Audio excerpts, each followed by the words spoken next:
Le livre de la méditation et de la vie, Krishnamurti, 12 mai.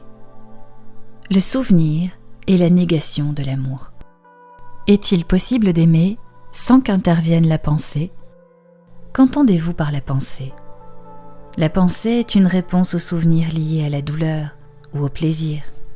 Elle est indissociable des résidus que laissent derrière elle les expériences inachevées.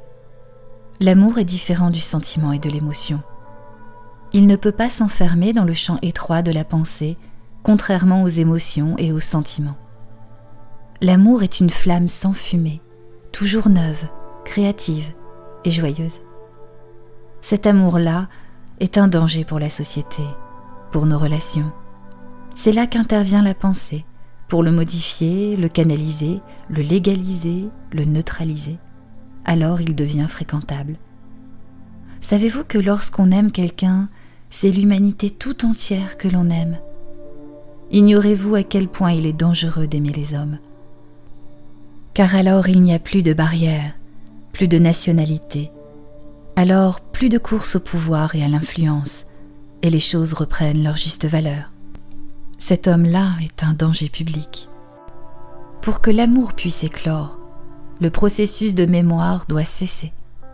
La mémoire n'entre en jeu que si une expérience n'a pas été pleinement, totalement comprise.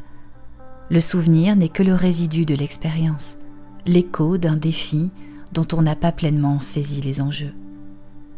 La vie est une succession de défis et de réponses à ces défis. Le défi est toujours neuf, mais la réponse invariablement vieille. Cette réponse qui est notre conditionnement, qui est l'écho du passé, doit être comprise et non brimée, condamnée, réduite au silence.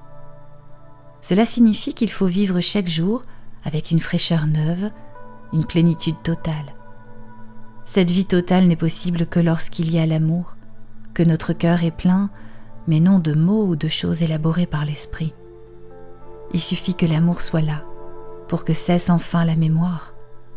Alors chaque mouvement est une renaissance.